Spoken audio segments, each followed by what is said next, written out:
Hello दोस्तों, स्वागत है आप सभी का।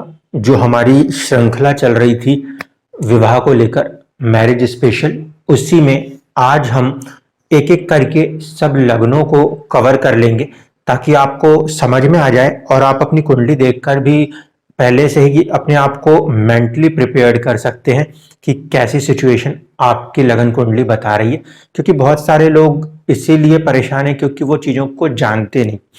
जब आपको चीज़ों का पता होता है तो आप पहले से प्रिपेयर्ड होते हो। जब आप प्रिपेयर्ड होते हो तो चीज़ों में जो परेशानियां हैं, जो घबराहट है, वो कम हो जाती है। इसको आप रियल लाइफ एग्जाम्पल से देख लीजिए।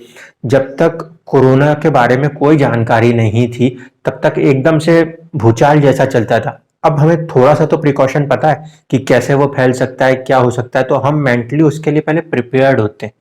इसीलिए आपकी कुंडली को खोलकर आप खुद से ही चीजों को एक बार थोड़ा सा देख लें, उससे आपको चीजें समझ में आएंगी और उसके अकॉर्डिंगली आप अपनी प्रिपरेशन को कर सकते हैं।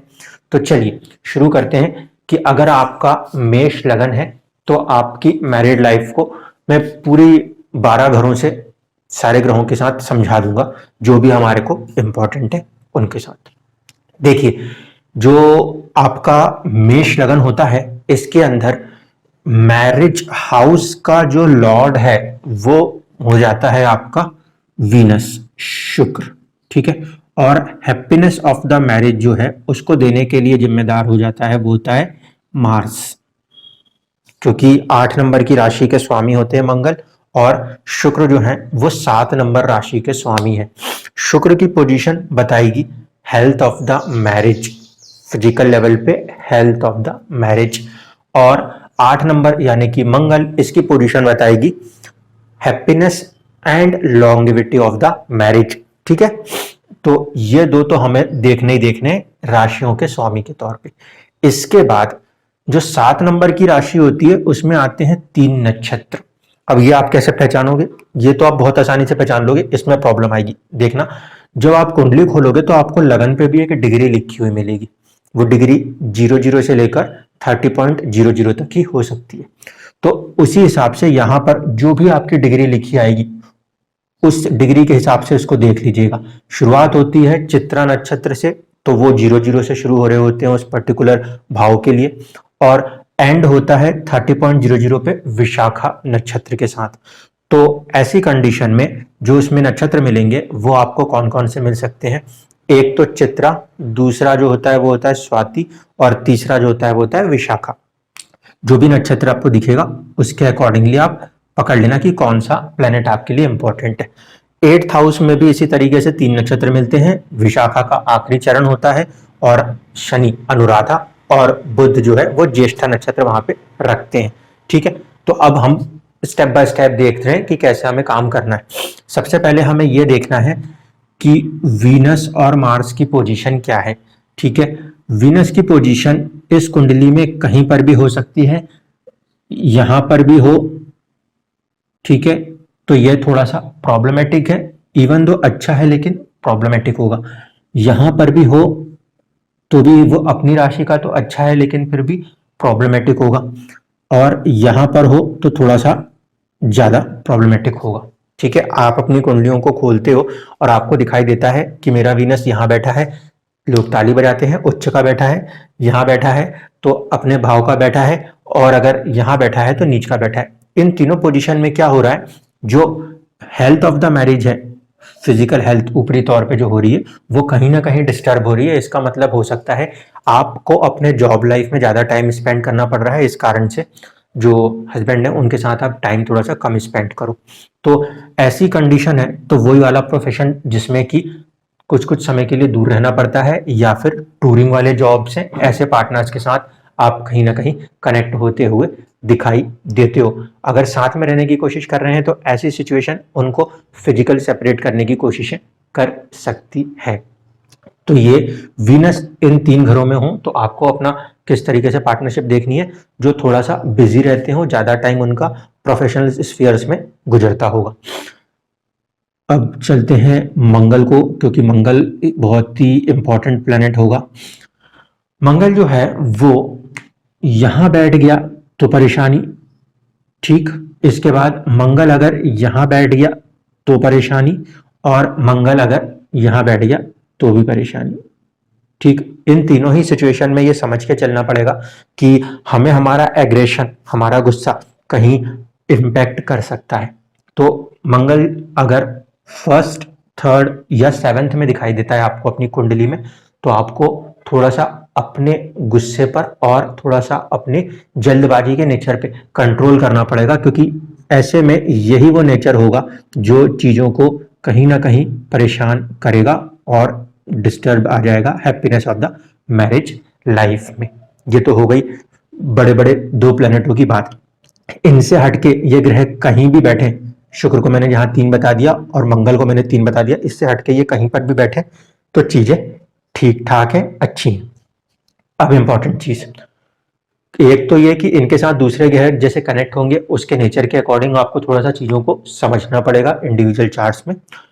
अब आते हैं काम की बात कि अंदर क्या हो रहा है। ऊपर ऊपर तो सब कुछ हो गया, अब माइक्रोस्कोप से देखें कि अंदर क्या होने वाला है। अंदर में ये देखना कि जुपिटर, सैटर्न या मरकरी, जो भी यहाँ का मिड पॉइंट लॉर्ड आता है, जुपिटर, सैटर्न या मरकरी, जो भी यहाँ का मिड पॉइंट लॉर्ड आता है, वो कहाँ कहाँ ना बैठा हो।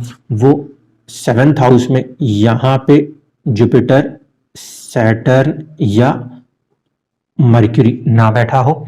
इसी तरीके से ये यहाँ पे भी ना बैठे हों, जुपिटर, सैटर्न एंड मरकरी, और यहाँ पे जुपिटर, सैटर्न एंड मरकरी अगर यहाँ बैठे हैं और मिड पॉइंट निकल के आ गए, तो आंख बंद करके भी कहा जा सकता है कि मैरिटल लाइफ के अंदर चैलेंजेस आने वाले हैं।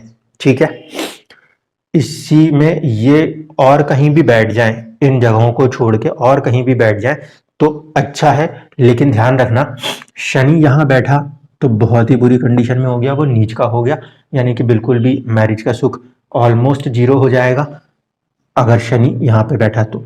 इसी तरीके से जुपिटर जो है वो अगर यहाँ बैठ गया तो भी डिस्टर्ब कर देगा। इसी तरीके से मरकरी जो है वो यहाँ बैठ गया तो भी बहुत बुरी तरह से डिस्टर्ब कर देगा। तो शनि के लिए 1st हाउस, जुपिटर के लिए 10th हाउस और मरकरी के लिए 12th हाउस जो है वो अच्छा नहीं माना जाएगा, क्योंकि यहाँ पे जो है वो अपने आप को नीच कर लेते हैं। ठीक है, उन भाव में या उन राशियों में वो ग्रह कैसे हो जाते हैं, नीच हो जाते हैं।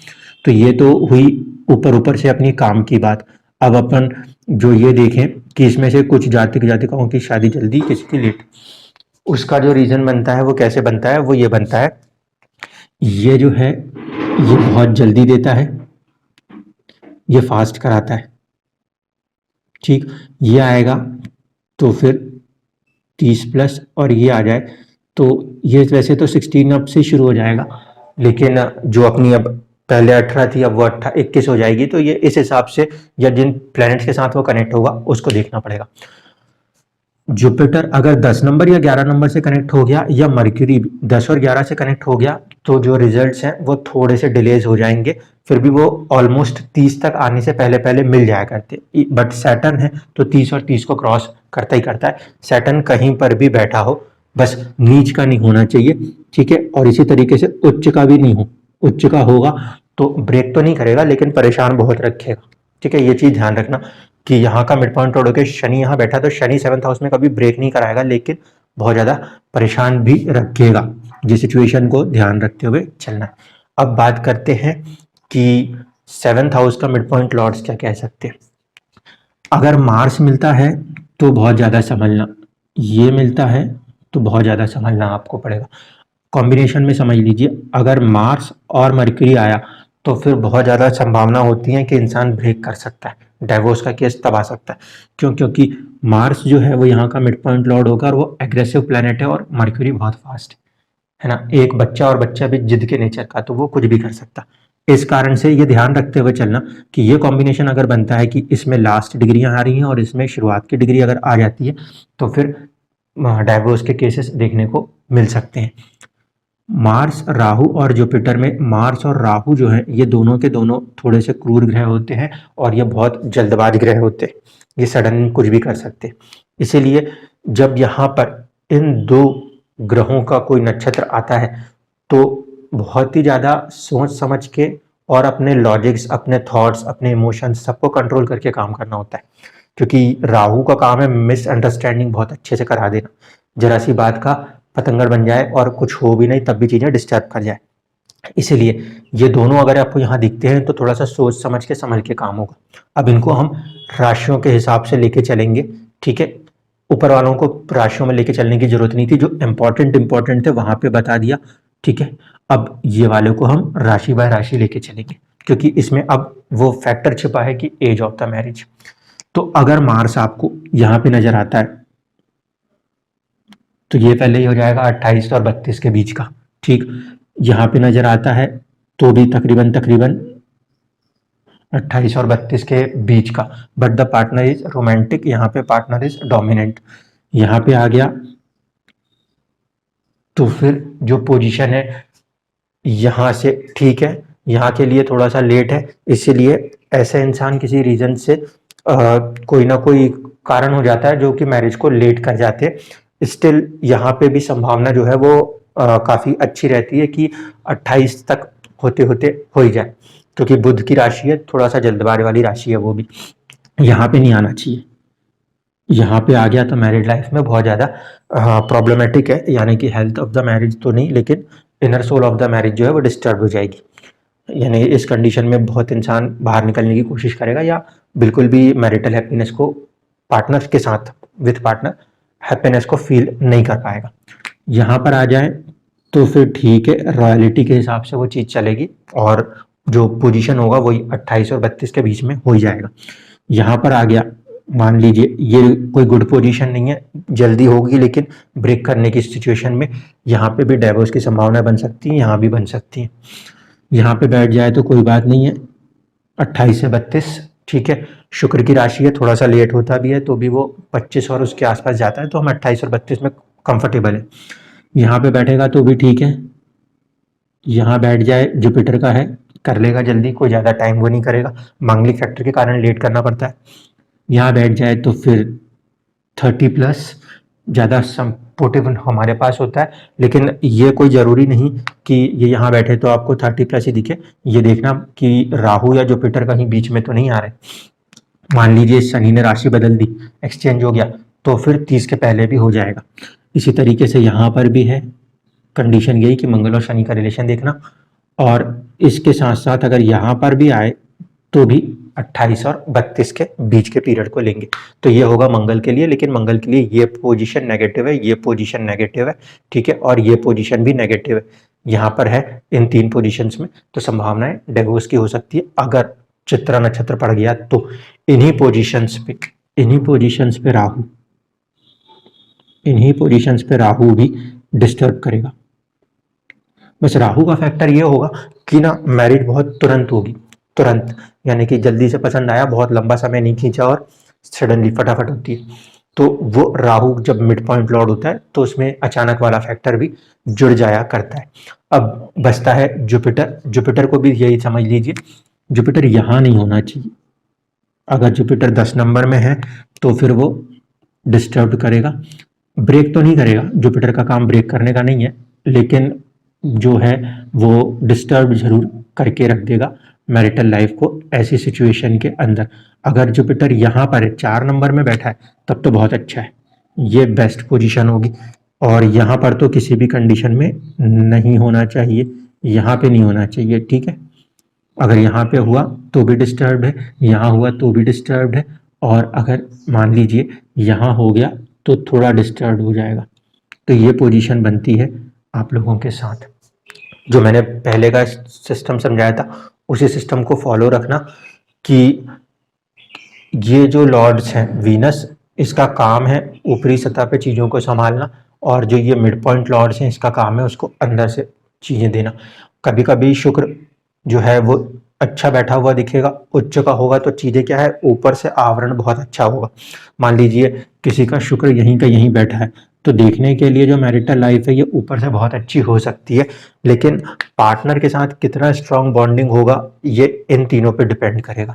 और हैप्पीनेस ऑफ द मैरिज के अंदर भी या इन-लॉज के साथ आपका कैसा चलने वाला है वो भी इसी पे डिपेंड करेगा कि मंगल मान लीजिए उच्च जगह बैठा है तो आप एक हाई सोसाइटी की तरफ मूव कर रहे हो, लेकिन मिड पॉइंट लॉर्ड जो है वो कहीं गलत बैठ गए तो उनसे भी कहीं ना कहीं मनमुटाव की स्थिति बनती है। तो ये सिचुएशनें आपको मेष लगन में देखने को मिलती हैं, है ना। हैप्पीनेस को लेकर भी ये कह सकते हैं। और कुछ लोगों का जो सवाल होता है पार्टनर्स को कैसे देखना है, तो वीनस की जैसी जैसी पोजीशन होगी वैसे वैसे आपका पार्टनर होगा। नीच का होगा तो अपन थोड़ा सा नीचे में जाएंगे, उच्च का होगा थोड़े से ऊंचे में जाएंगे। उच्च और नीच दोनों ही यहाँ पे खराब होते हैं। 10th में चला जाए तो बहुत ही ज़्यादा बैलेंस्ड है। यहाँ पे चला जाए चौथे घर में तो इसको दिशा बल मिल जाता है, ये काफ़ी अच्छी पोजीशन है वीनस के हिसाब से। लगन में वीनस हो तो भी ठीक है, 7th में वीनस है तो भी ठीक है। तो इस तरीके से होती हैं आपकी ओवरऑल किसी भी चार्ट के अंदर मैरिज को और मैरिज हैप्पीनेस को लेकर प्रिडिक्शन। अब एक इंपॉर्टेंट बात जो हर इंसान बोलेगा इतनी चीज बताई तो उपाय भी होने चाहिए। उपाय जो होते हैं बैलेंस करने के लिए वो ये होते हैं, आपका लगन कुंडली और आप अपने नवमांश को देखना। अब आपको नवमांश में क्या मिल सकता है, इस लगन कुंडली से जो नवमांश बन सकते हैं वो 1 से शुरू होंगे और 9वें तक जाएंगे। अगर लगन कुंडली और नवमांश दोनों बराबर आ जाए 1 और 1 पे तो वर्ग उत्तम है। इसमें चीजें जल्दी नहीं चेंज हो सकती हैं, आपकी थॉट प्रोसेस तो आपको टाइम ज्यादा लेना पड़ेगा। सेकंड वाला आ जाए तो उसके हिसाब से ठीक है कि आपको कहीं ना कहीं एक होम बैलेंस मेंटेन करना है। थर्ड पे अगर आ जाए तो इंसान को जो है करेज के साथ चलाना पड़ेगा। फोर्थ आ गया तो हैप्पीनेस, फिफ्थ आ गया तो कहीं ना कहीं रोमांस वाला साइड आ जाएगा, इमोशनल साइड के साथ जुड़ के चलना होगा। ये सिक्स्थ आ गया तो थोड़ा सा संघर्ष आएगा। सेवन्थ आ गया इसका मतलब है म्यूचुअल बॉन्डिंग की जरूरत है।